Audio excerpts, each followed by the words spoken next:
Here we go. Boston has entered the chat. You better believe we're up in here. You better believe it's a Friday, September 12th. You better believe Adam Kaufman is here with me, Travis Thomas, and we're talking sports on a Friday. What's better than that, my man? Huh? How you doing? Good. We got a big weekend ahead, We have a huge the must-win weekend. for the Patriots. Huge. Obviously, gigantic, maybe playoff-defining series in front of us over at Fenway. I'm going to be in the building tonight. You are? So burning the candle on both ends today. Should be a lot of fun, yeah. Bro, I want to be there so bad. All right, I'm come so along. glad that you being there represents us. Okay, all right. You know what I mean? You're there Listen, with if you me. want to hang out, though. Oh, I love it. Come along. Let's I go. love it. So we'll get into that. Yeah. Red Sox, Yankees, Fenway, what could be better? We'll get into that, of course. And week 2 now, and the NFL has officially kicked off. Yep. We'll break down Patriots, Dolphins. The Pats can't start 0-2, can they? They can't, right? Right? Well, we'll talk about it. Plus, we need you to get in here. 617-790-0928. Come talk to us. But let's start with Yankees, Red Sox here, because obviously that's what everyone's talking about. And for years, before I got to this market, I mean, growing up, Yankees, Red Sox, the winner of that series won the World Series. So it was everything, right? Then I get here, and it hasn't quite had the same juice.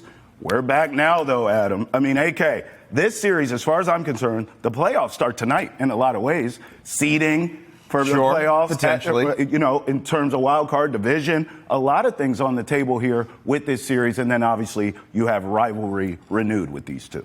Yeah, look, it's been a little bit of a subdued rivalry in recent years because it's just been, to your point, it feels like it's been so long since both these teams have been consistently good and in that playoff conversation to a point where it's, man, we got a real division race that's going on right here, Travis. And how long has that been? Usually it's some team, whoever it is, that's running away with the thing. At the moment, it's still up for grabs. You know, it's, oh, by the way, up north, you know, up in Canada, Toronto is sitting 3 games up in the American League East with the Yankees 3 games back, and then the Red Sox, obviously, another half game behind New York. Yeah. But the way it's coming together, especially with the Red Sox playing Toronto again down the stretch in this final 15 games remaining in the regular season, there's a lot of potential, you know, swing movement that's in front of us, even just in this series. I mean, neither team can afford over the course of these next 3 games the sweep. One, you know, you can't have it. You know, if you're Boston, obviously, if you're New York, same as what, like in a perfect world, you win 3. You definitely have to go out and try and win yourselves 2, because heaven forbid one of these teams does get swept. All of a sudden, you know, you might be in danger of falling out of the wild card race. The Astros, the Guardians, you know, the Rangers are still in the mix. This is, I'm not saying it's a must win. You got to go out. You got to take 3. But the Red Sox are really well positioned. Lucas Giolito on the mound tonight, and then you have Brian Bayo, and then you have Garrett Crochet. Credit Alex Cora and everybody up top for aligning the pitching staff strategically so that this would fall into place for a very important series. But now it's time to go out and take care of business. Look, I would say it is a must-win series, but not for the reasons that you said it's not. Look, I understand you could pull the rug out and miss the postseason. We never talk about that around here. It's always like, are you going to be the wild card or the division winner? Well, there's a flip side to the coin, which is you don't make the postseason at all because the wild card race is so tight. So I hear you on that. However, I'm going to say it's must-win, just being cocky and assuming both of these teams get in the postseason. This is home field. So I'm looking at this as, if you lose, because it sounds like you nor I think there'll be a sweep here. But let's just, for the sake of conversation, say the Yankees take 2 out of 3. Just for the sake of the convo. Sure. Well, okay. All of a sudden, I'm looking at that wild card matchup because it does feel inevitable that we're going to get Red Sox Yankees in the postseason.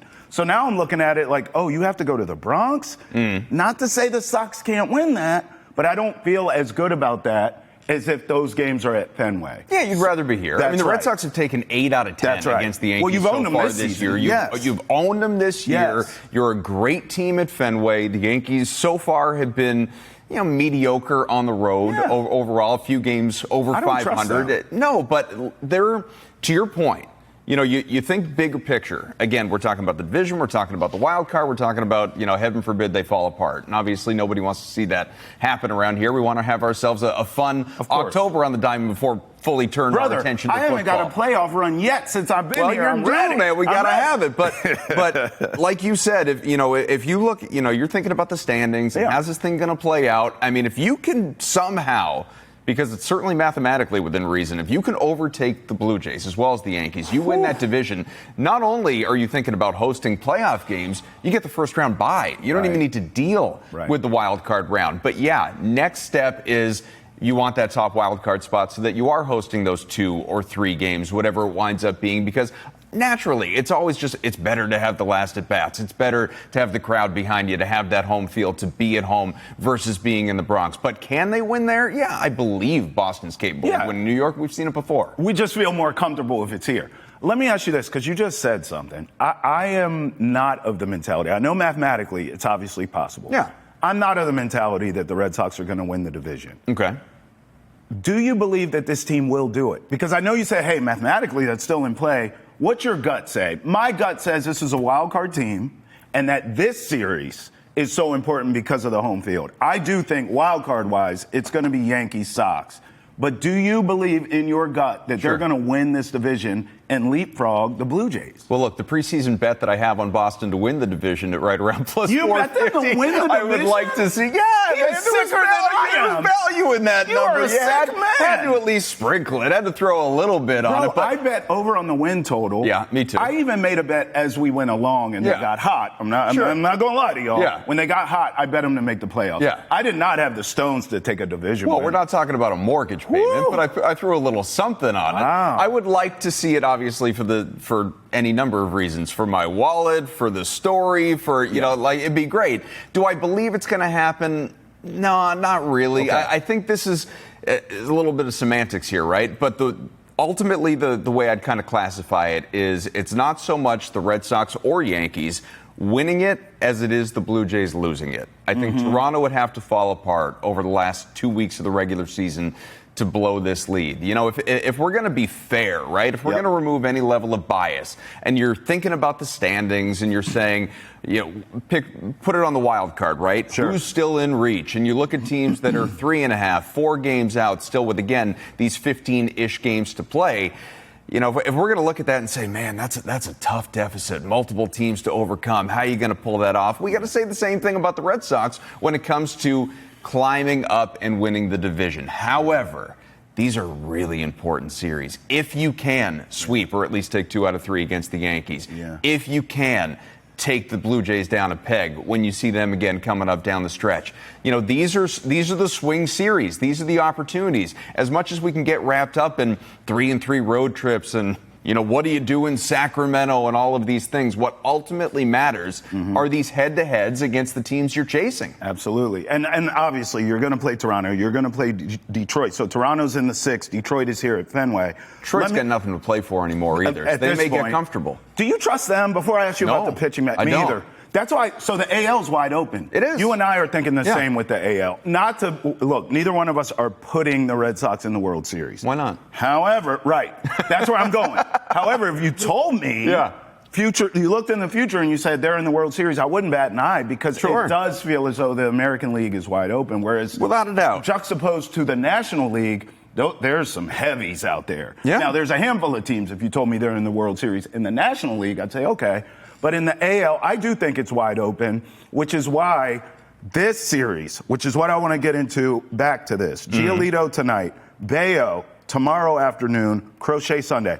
This is your big 3 right here, AK. Yep. I mean, these are the guys that got you to this point, and Roman Anthony, you got to throw him in. But these are the guys that got you to this point. These are the guys that are going to carry you. If we're right, and you have a shot at the World Series, we have question marks at the 4 and 5 spot in this starting rotation. We have no questions with the big 3 here, and it starts tonight with Giolito. Well, people loved what they saw from Peyton Tolle in his MLB debut. Obviously, what we saw from Connolly early last time out, it's like, oh my God. But yeah, ultimately, when you get into these playoff series, especially at wild card round, but even beyond when you get into a best of 7, you're not going to a 5th starter. You may not even go to a 4th starter. You turn that thing over as quickly as humanly possible and leaning on the guys that got you here, which, to your point, in the rotation is these 3. Now, not in the order that we've got them coming up here in this series. It's actually the reverse order. It'd be Crochet, Bayo, Giolito. But I don't want to discount Giolito. Over the last, since the beginning of August, so let's call it the last month and a half, dude's had an ERA of 2.5.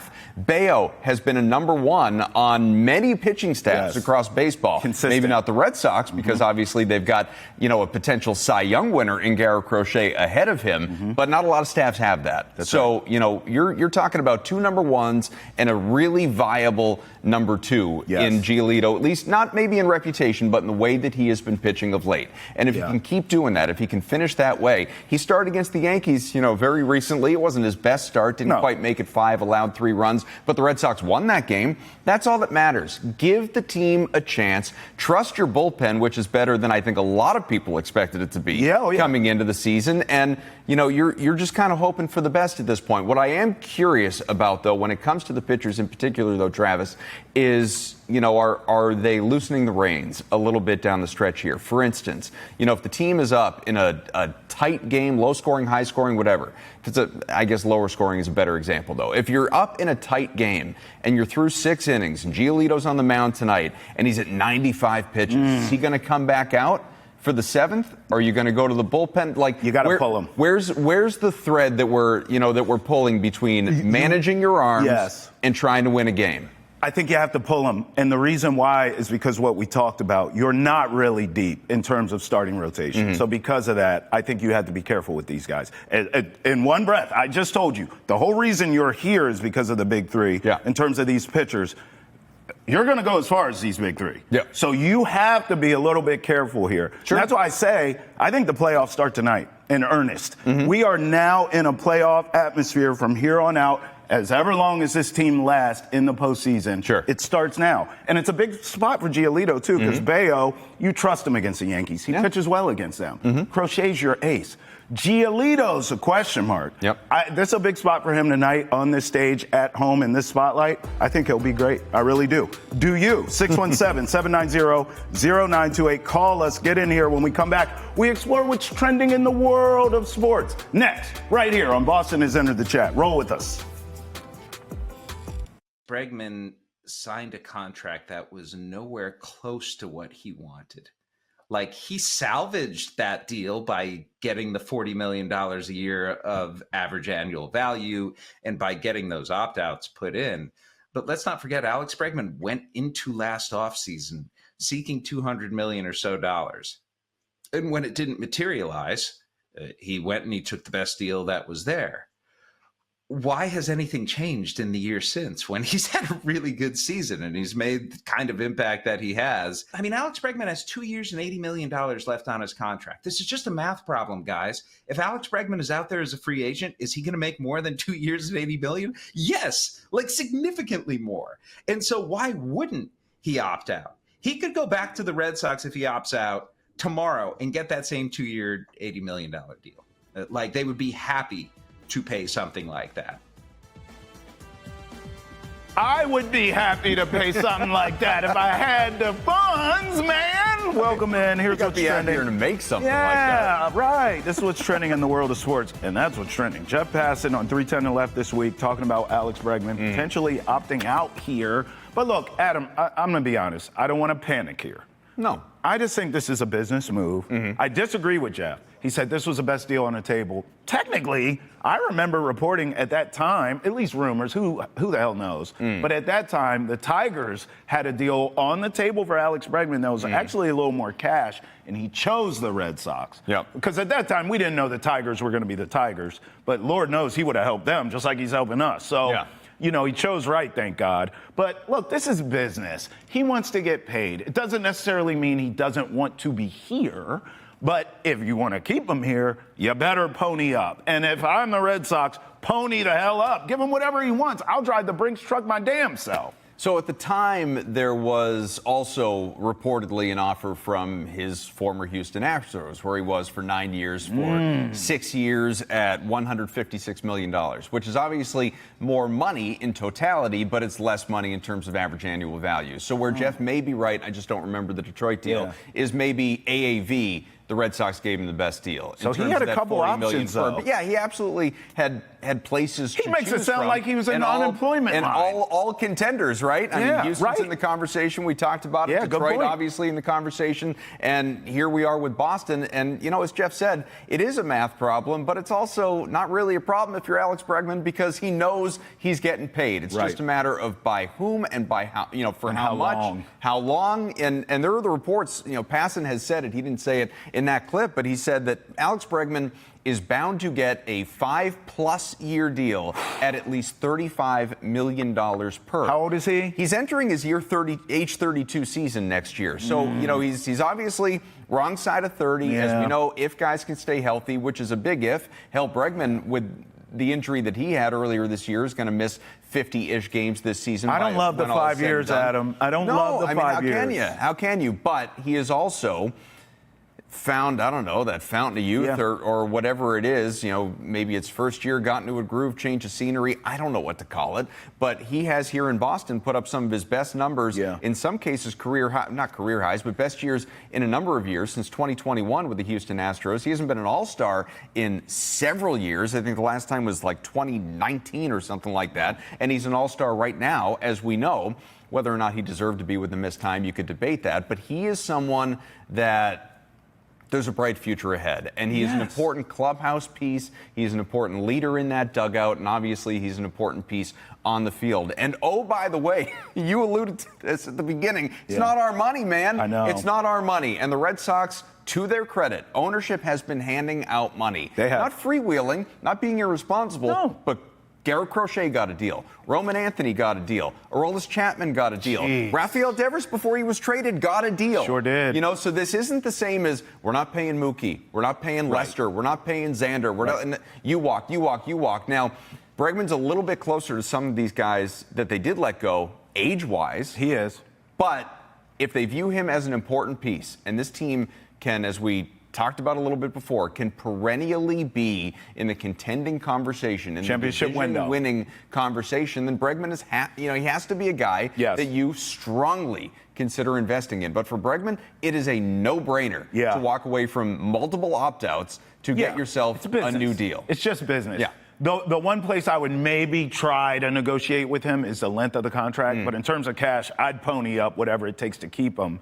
And you talked about his impact here as opposed to what it could have been at other places. The reason it works here is because the fit is perfect. You have the one guy in the clubhouse in Bregman who's been to the top of the mountaintop. Okay? I'm going to show you guys how to get there, right? And then he's surrounded by a young nucleus. What also helps is Trevor Story, who has been a leader all along, but he was hurt.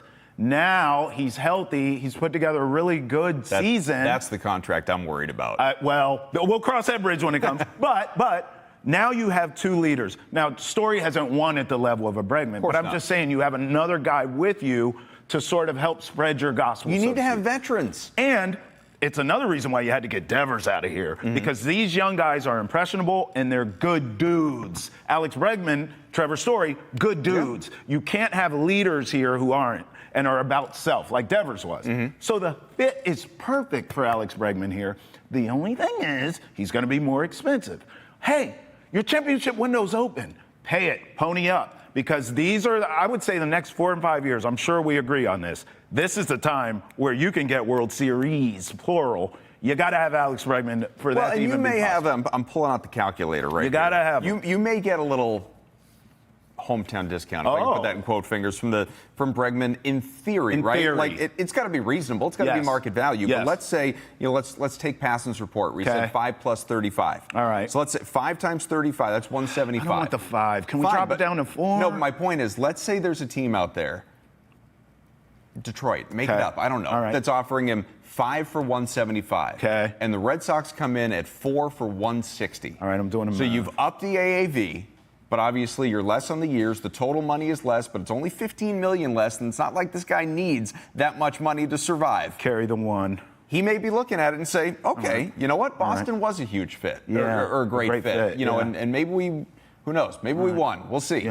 I'm going to go back there. I'm going to take a little bit less, not substantially less. Hometown discount. I will take just a little bit less to go. I don't think that's off the table. I would agree. I don't think this is something like He's having fun. Spitting crazy talk here. He's having fun, bro. Absolutely. What price do you put on fun? That's priceless. I had fun last night watching the Packers smack the Commanders. 27-18 was the final. Not only am I excited about that game because I predicted the Packers would win. I want to get your take on that. But I have the Packers in the Super Bowl. Okay. When they made the Micah Parsons trade, I said on air that day, I said, man, that's a team that's close. Not like the Patriots, who are a little further away. We were talking about Micah. We love to have them, but they're further away from a championship than the Packers are right now. That team, to get that dude, I said, that's going to take them over the top. Now I'm watching them, and I'm pointing at the TV last night. I told you. Jordan Love was the star of the show last night. Obviously, we know how great great Jaden Daniels is.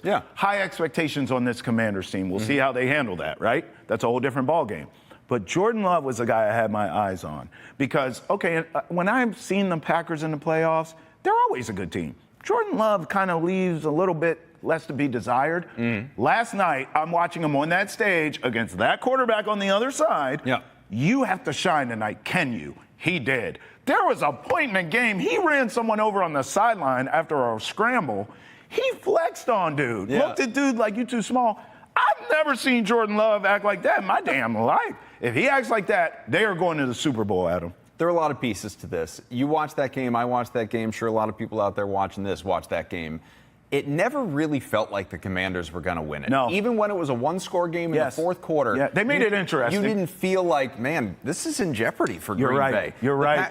And part of it was maybe the missed multiple field goals as well. But the Packers just start to finish felt like they were in control of that game. And what really separates Green Bay for me right now from years past is what they have done so far. And it's not being 2-0. It's the way they've gotten to 2-0. They throttled a 15-win Detroit Lions team in week 1. They just beat the hell out of a 12-win Washington Commanders team. Two teams that were excellent last year, and you made it look fairly easy. Now, there are still some concerns going forward. Jaden Reed is going to miss the next 2 months, maybe, with a broken collarbone. But in this sort of plug-and-play favorite receivers, the open receiver, Jordan Love offense, he is. But Christian Watson's going to be coming back. You obviously have Romeo Doubs, who scored last night. That you have tight end. Josh Jacobs, who is a force. Tucker Kraft, that was scary because he went down. It was like, is he hurt now? Not long after Reed, but he came back and obviously was impactful. He's excellent. Posted up over 100 yards, scored touchdowns in the game, as we know. They look good, bro. And on the defensive side,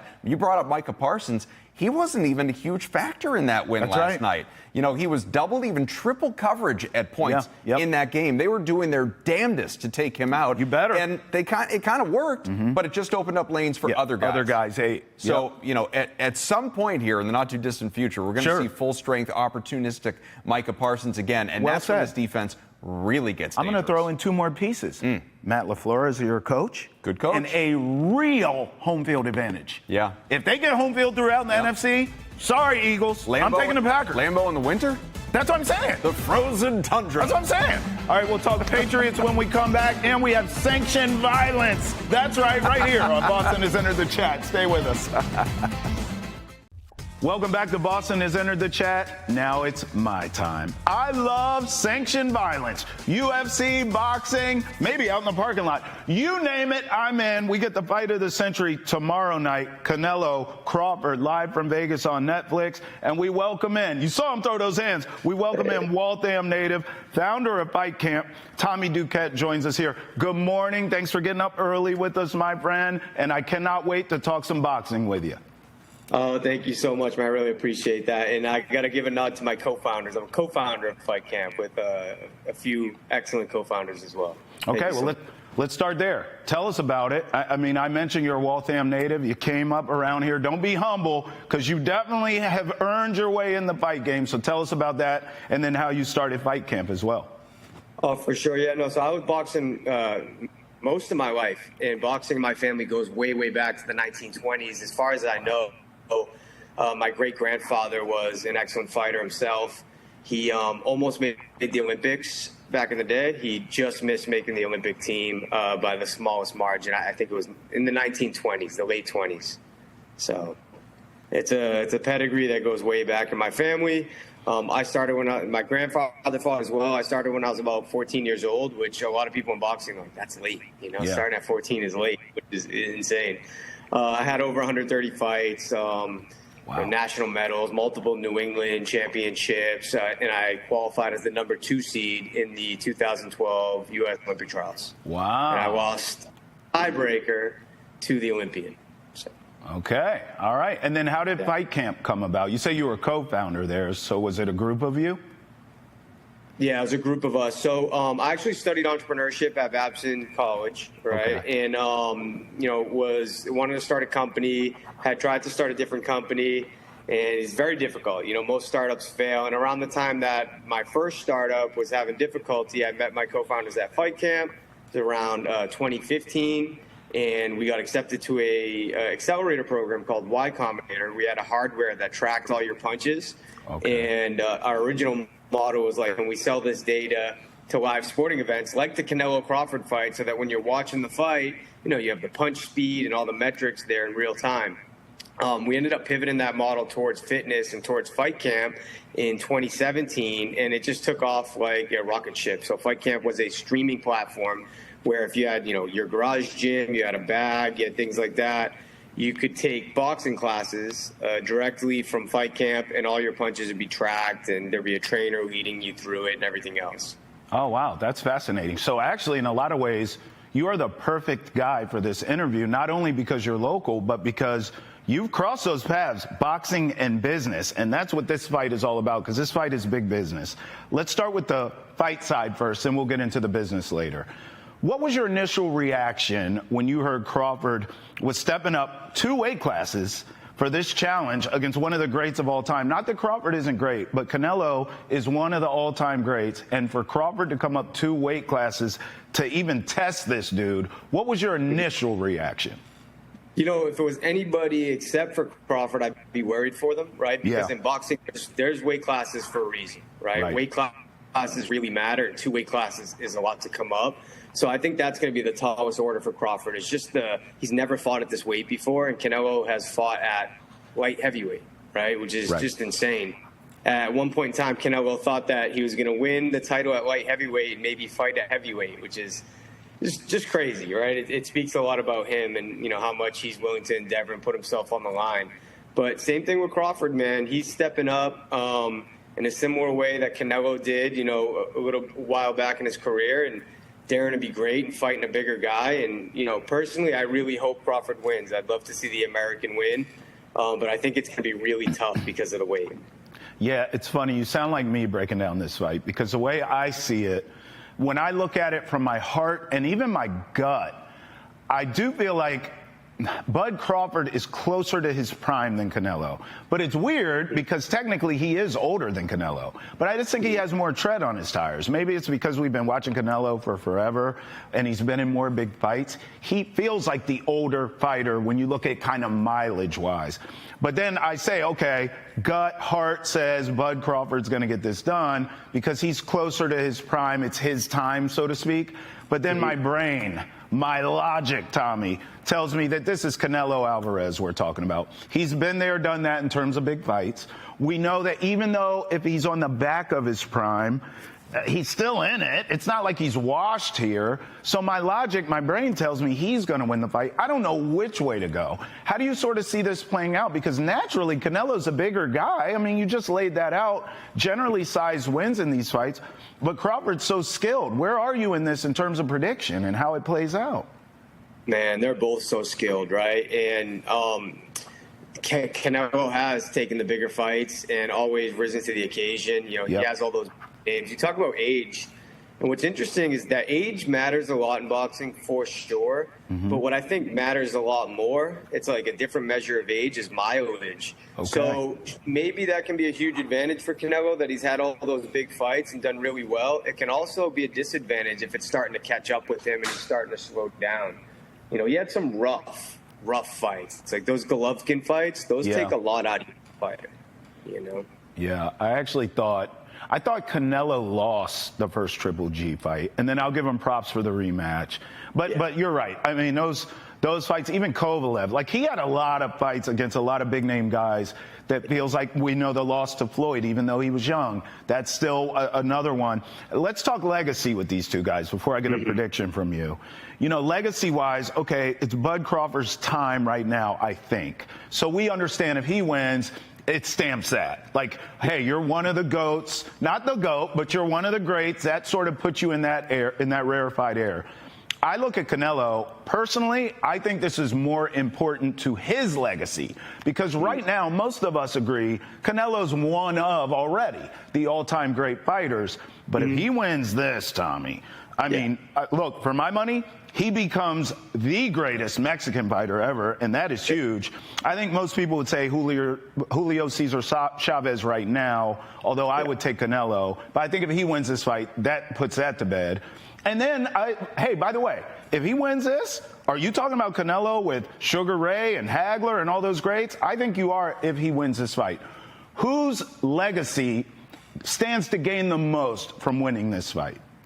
Man, both guys already have such amazing legacies, right? Yeah. World champions, fathers, you know, family men, great role models, all these things. And, you know, I just hope both guys get out of it, you know, in one piece and with all their faculties and, you know, looking good. I hope it's a great fight. You know, definitely for Canelo, with that Mexican heritage, it's tough. There's a lot on the line, right? You have not just Julio Cesar Chavez, Salvador Sanchez. It's just so many great Mexican fighters throughout history. My concern for Canelo is that no matter, you know, how big he goes, how big he wins, it'll never be enough, and he'll just keep trying to push for the next thing. And then Bud Crawford, same thing, man. He gets a win over Canelo. It's definitely putting him up there. I think, you know, people, it's similar, though. People will continue to expect more out of him. They'll be like, all right, now you got to be Jaron Ennis. Like, it's just, there's always somebody new. Yeah. And the boxing public is never satisfied. So I think what's important, like a lot of guys, like Andre Ward is a great example of this. As long as you're satisfied with your legacy and you go with all your faculties and you're a good role model, I think that's something to be proud of. Because, I think that's well said. Yeah, I don't think the boxing fans will ever be satisfied. They'll always want more. Yeah, but you're the one who has to live with the results after your career is over. I think that's very well said by you. Okay, I've been teasing a prediction. We'll save it for the end. I want to ask you about the business side because I said you have a unique perspective here. This fight is on Netflix. Dana White is involved. And one thing, look, I'm a UFC fan too. One thing I love about the UFC, and this is what Dana White implemented there, everyone fights everyone. The best fight the best. There's been nonsense, and I'm not blaming Floyd. I like what he did with his career. But since Floyd Mayweather, these guys are protecting their undefeated records, and they don't want to fight this guy and that guy. No. Back in the day, back in our day, the best fought the best in boxing. We're getting that here tomorrow night with these two guys. The business side of things. Do you like that it's not on pay-per-view? Do you like sort of Dana White, who's another local guy, by the way? Do you like the way he's come into boxing and implemented some of the things that were successful in UFC? For sure, yeah. I don't think you'll find a person in the world that's not happy that it's not on pay-per-view, right? Pay-per-view is miserable for the fans. And you make a good point with the records. I think, you know, that has become so toxic in boxing, this idea of like I have to have an undefeated record or, you know, a really good record. It really causes guys to like go on the defensive and always defend their records and never fight the big fights. Amateur boxing is a great contrast. In amateur boxing, nobody asks you what your record is. You fight every weekend sometimes. You go to tournaments and you'll fight 6 days in a row. All that anybody cares about is like, what are the big tournaments you've won? Have you won, you know, your Golden Gloves or your region or a national championship? That's all that matters. And, you know, that's a lot more healthy for the sport of boxing. It's been very healthy for the UFC. And, you know, I'd love to see it happen in boxing. I'd love to see Dana come and shake things up here and do something like that. And I think the other big point here with this being on Netflix is maybe, you know, if this works, I see, like, this is a big fight for boxing. It's very entertaining, but more than anything, it's like a big business model experiment. Now, if this works, you can get back to the days when everybody knew who these fighters were, when they were fighting on primetime TV for free, those Sugar Ray Leonard days. That's right. And that could be a great thing for boxing. So I wish these guys all the best of the luck with this model.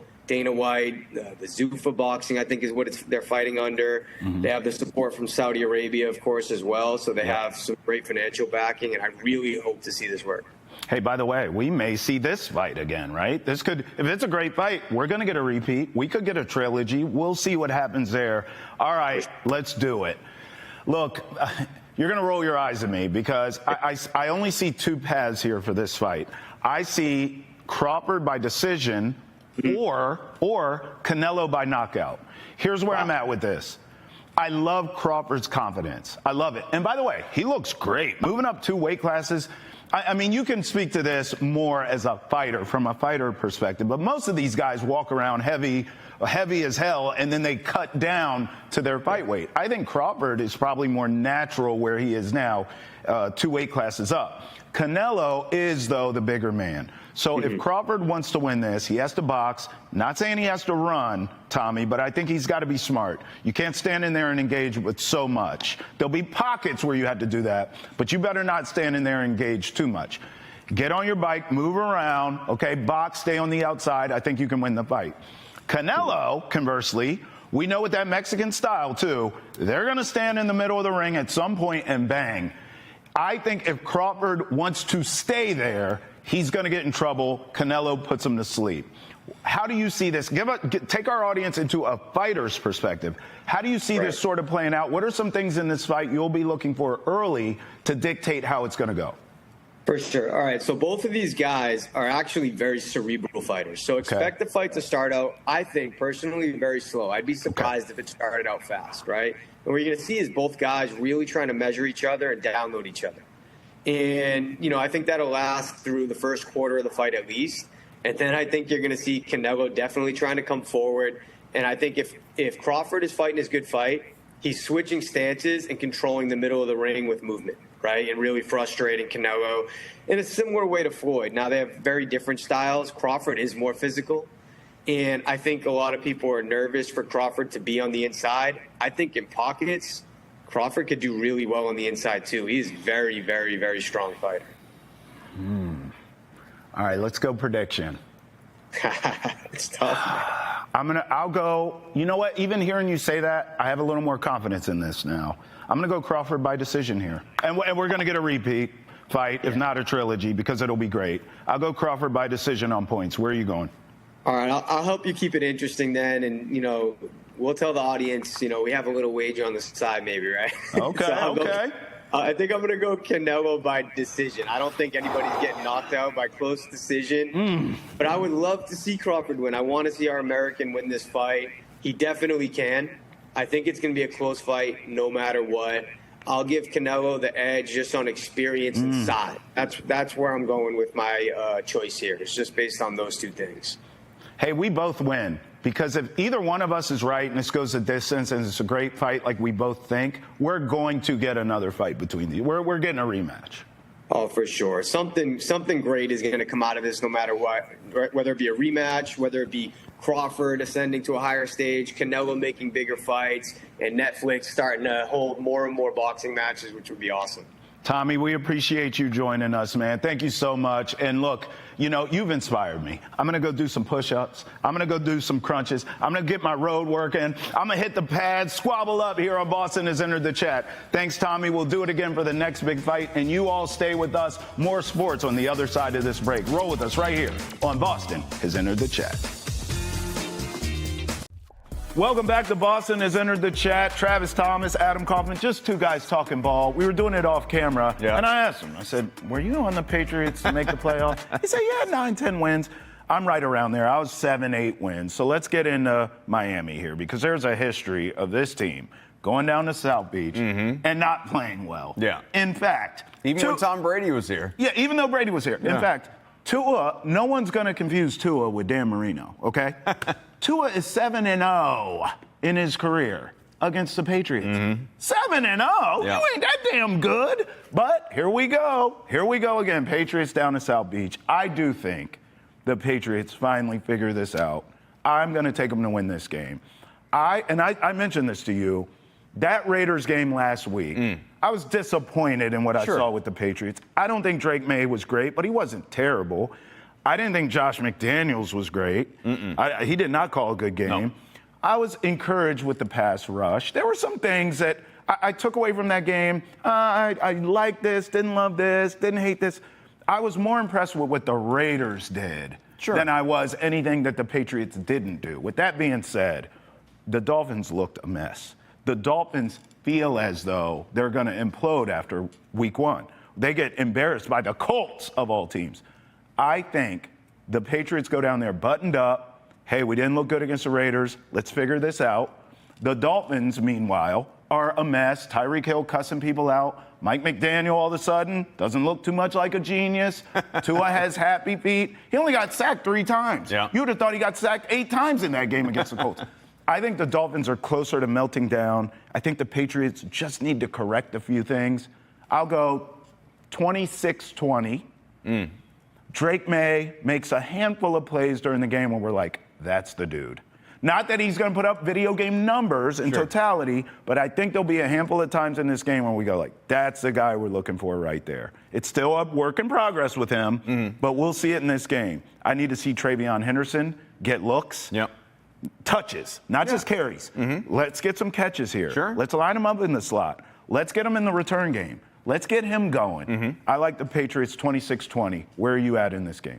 I don't really have a score for it, but I do have the Patriots winning this game as underdogs, by the way. So, again, for those that want to invest, I like the Pats to even up their record, Miami to drop to 0-2. It's funny, we're always talking about, is Drake May the guy? And I think there are a lot of people, justifiably, at least in terms of the talent, the flashes that we've seen, certainly the pedigree, the draft stock, all this stuff, that believe, yeah, May is the next guy. Doesn't mean he's the next Tom Brady, but we expect higher, better than what we got out of Pro Bowler Mac Jones. Now, I don't put any disrespect on his name. He's about to start for the Niners. But what kind of blows my mind, did you know Drake May is 1-10 in his career in games that he has both started and finished? You have to have that classification, obviously, because there were some games that he came in late. There were some games that he left early. Ones that he played the entire contest. 1-10. 1-10's bad, and you're right. Josh McDaniels, who was the guy that helped Mac Jones do that Pro Bowl in his first year, his rookie season, de facto Pro Bowl, because enough people said no. But even still,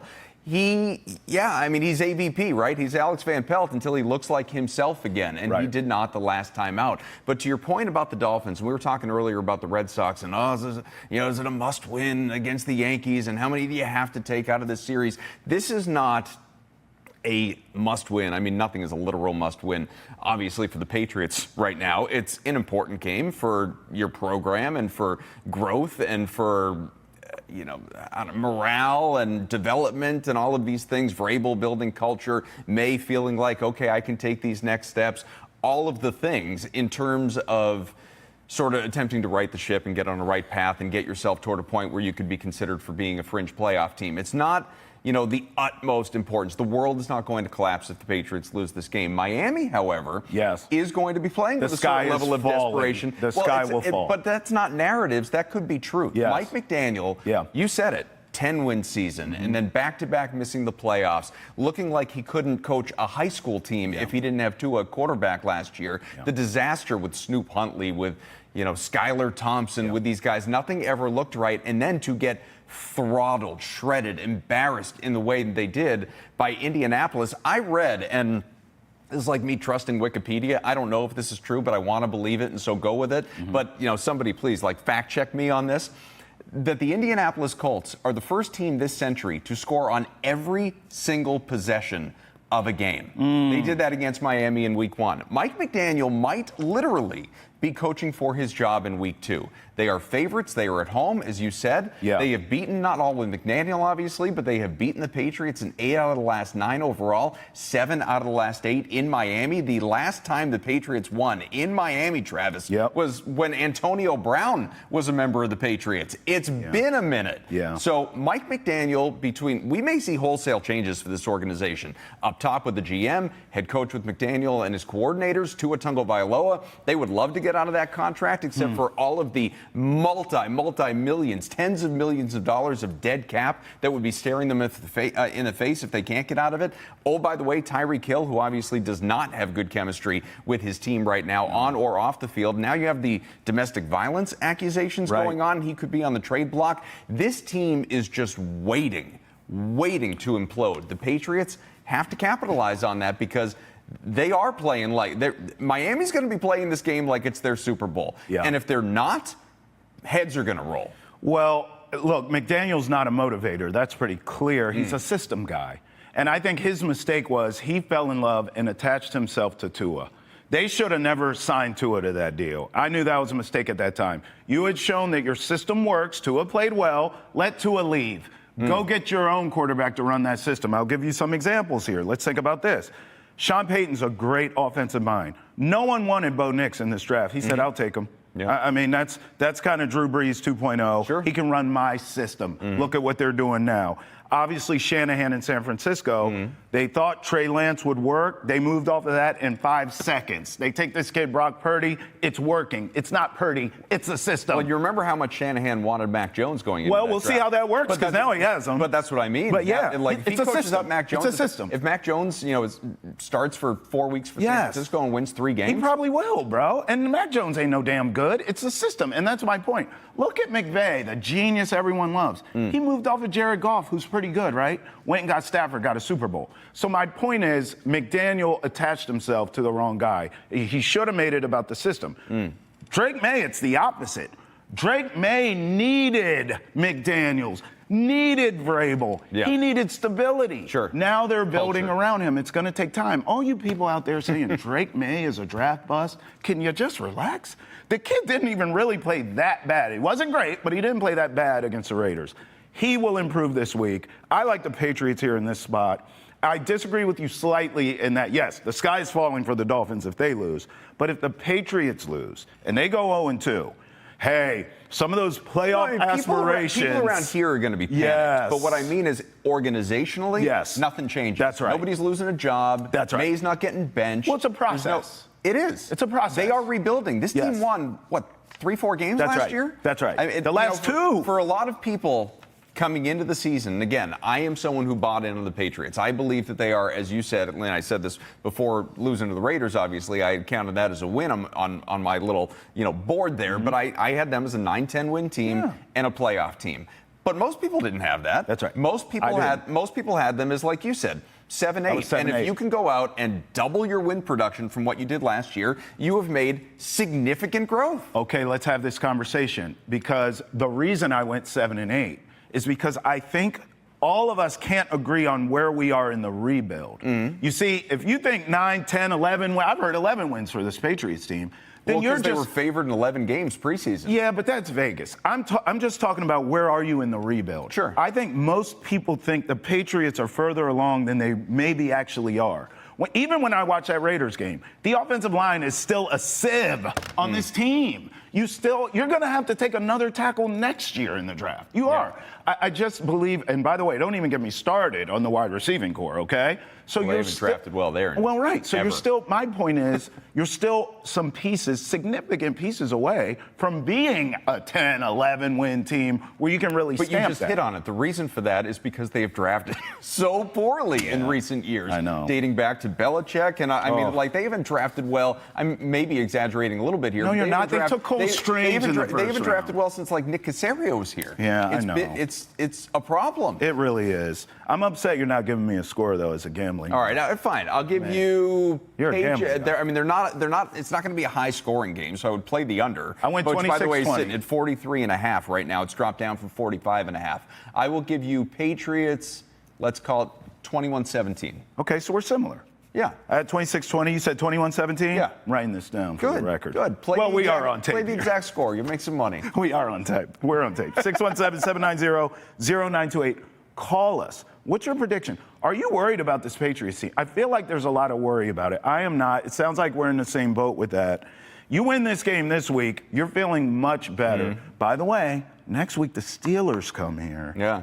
Aaron Rodgers looked pretty damn good in game one. You want to talk about gambling. There was no universe that Aaron Rodgers was going to lose against the Jets. Good point. There wasn't. He is very petty. That being said, I do think he wins this week against Seattle. I do too. And then he comes here. And you know we'll what see. else? And you know what else? I still like the under for the Steelers. Well, I tell you one thing. If the Patriots lose to the Dolphins and Rodgers is coming here playing that way, season's over. Party's over here on NESN, but it continues on NESN Nation. Come with us. Travis Thomas, Adam Kaufman. We'll be there. Will you? We'll see you there.